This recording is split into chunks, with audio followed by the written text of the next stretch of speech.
दोस्तों आज की इस वीडियो का हमारा टॉपिक है difference between 10 HP 960 RPM motor and 10 HP 1440 RPM motor.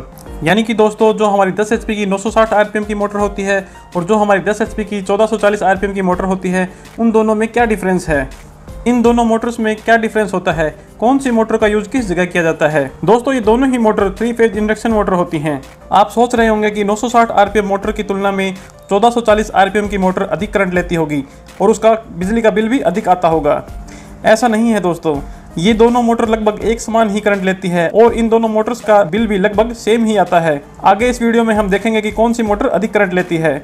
आइए देखते हैं। ये देखिए दोस्तों, इस स्लाइड में आपको 10 HP 1440 RPM और 960 RPM मोटर के बारे में पूरी जानकारी दी गई है। ये क्रम्पटन कंपनी की मोटर के बारे में है दोस्तों इसमें 1440 RPM की जगह 1460 RPM दिया हुआ है और 960 RPM की जगह 975 RPM दिया हुआ है। ये ऐसा इसलिए है क्योंकि हम इन्हें आम भाषा में 1440 और 960 RPM बोलते हैं, जबकि ये 1440 की जगह 1460 RPM की मोटर होती है और 960 की जगह 975 RPM की मोटर होती हैं ये।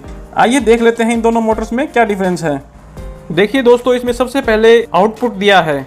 आउटपुट का मतलब है दोस्तों हमारी मोटर कितने HP की है या फिर कितने kW की है। उसके बाद दोस्तों पोल दिए हैं, यानी कि हमारी मोटर कितने पोल की है, 4 पोल की है, 6 पोल की है, 8 पोल की है। उसके बाद फ्रेम साइज है, ये हमारे कोई काम का नहीं है दोस्तों।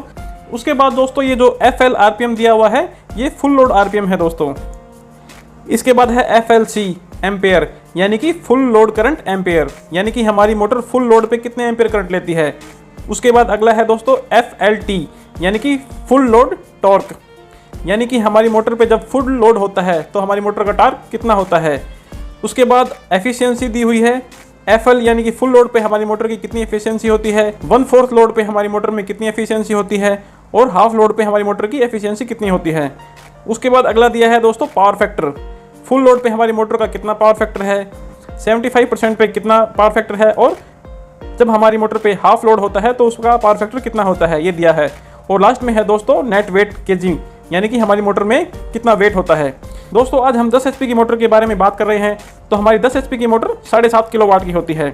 जो 4 पोल वाली मोटर होती है उसके जो RPM होते हैं वो होते हैं 1460 RPM और 6 पोल वाली मोटर के RPM होते हैं 975 RPM और 8 पोल की जो मोटर होती है उसमें 710 RPM होते हैं दोस्तों।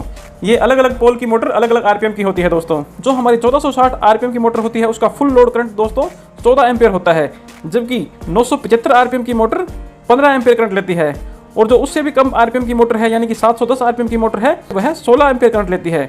दोस्तों पहले जैसे हमने वीडियो में बात की तो आपको लग रहा होगा कि जिस मोटर के RPM ज़्यादा है वह ज़्यादा करंट लेती है, लेकिन ऐसा नहीं है दोस्तों। जिस मोटर के RPM ज़्यादा होते हैं वह कम करंट लेती है और जिस मोटर के RPM कम होते हैं वह अधिक करंट लेती है। इसका दोस्तों क्या कारण है हम आगे जानेंगे। दोस्तों इन अलग अलग RPM की मोटर के टॉर्क भी अलग अलग होते हैं। जो हमारी 1460 RPM की मोटर है उसका टॉर्क होता है दोस्तों 5 किलोग्राम पर मीटर। 975 RPM की मोटर का टॉर्क होता है लगभग 7.5 किलोग्राम पर मीटर और जो हमारी 710 RPM की मोटर होती है उसका जो टॉर्क होता है वो होता है 10.29 kg। इसके आगे दोस्तों इनकी एफिशिएंसी दी हुई है। दोस्तों फुल लोड पे और 75% लोड पे मोटर की एफिशिएंसी लगभग सेम ही होती है, लेकिन जब हमारी मोटर पे भार आधा होता है, यानी कि जब हमारी मोटर पे लोड आधा होता है तो हमारी मोटर की एफिशिएंसी कुछ कम हो जाती है। इसीलिए दोस्तों हमें हमारी मोटर को फुल लोड पर ही ऑपरेट करना चाहिए, उस पर कभी भी कम लोड नहीं देना चाहिए, क्योंकि जब भी हमारी मोटर पे कम लोड होगा तो उसकी एफिशिएंसी कम हो जाती है। आगे हम पावर फैक्टर को देख लेते हैं।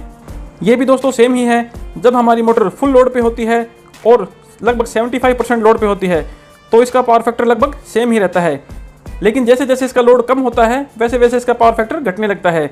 इसीलिए हमें दोस्तों हमारी जो भी मोटर है, कितने भी HP की मोटर है, उसे फुल लोड पर ही चलाना चाहिए, जिससे कि हमारी मोटर सही ढंग से वर्क करती है और उसकी एफिशिएंसी भी अधिक होती है। इससे अगला है दोस्तों नेट वेट इन kg। हमारी जो 1460 RPM की मोटर होती है वह 120 kg की होती है और जो 975 RPM की मोटर होती है वह भी 120 kg की होती है, लेकिन जो 710 RPM की मोटर होती है उसमें जो वेट होता है वह 146 kg होता है।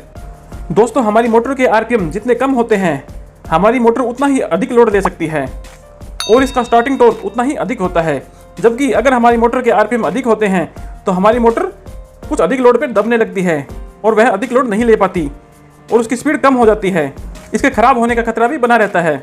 इसीलिए जहां अधिक लोड होता है वहां कम आरपीएम की मोटर का ही यूज करना चाहिए। इसीलिए चक्कियों में, फैक्ट्रियों में 960 आरपीएम की मोटर का ही यूज किया जाता है, क्योंकि इन जगहों पर अधिक लोड होता है। यहाँ पे स्टार्टिंग लोड अधिक होता है, इसीलिए यहाँ पे कम आरपीएम की मोटर का ही यूज किया जाता है। जबकि जहाँ लोड कम होता है तथा स्पीड हमें अधिक चाहिए होती है, वहाँ 1460 आरपीएम की मोटर का ही यूज किया जाता है। और दोस्तों जहां तक बिल की बात है, इन दोनों मोटर्स का बिल लगभग सेम ही आता है, इनमें कोई ज़्यादा डिफरेंस नहीं होता। दोस्तों आशा करता हूं आज की इस वीडियो में आपका यह टॉपिक क्लियर हो गया होगा। दोस्तों वीडियो अगर आपको अच्छी लगे तो प्लीज़ वीडियो को लाइक करें और चैनल को सब्सक्राइब करना ना भूलें। और हाँ दोस्तों, वीडियो अगर आपको अच्छी लगे तो अपने इलेक्ट्रिकल दोस्त के साथ जरूर शेयर करें, क्योंकि मैं आपके लिए ऐसे इंटरेस्टिंग टॉपिक पर वीडियो लाता रहता हूँ। मिलते हैं अगली वीडियो में एक और नए टॉपिक के साथ। जय हिंद, जय भारत।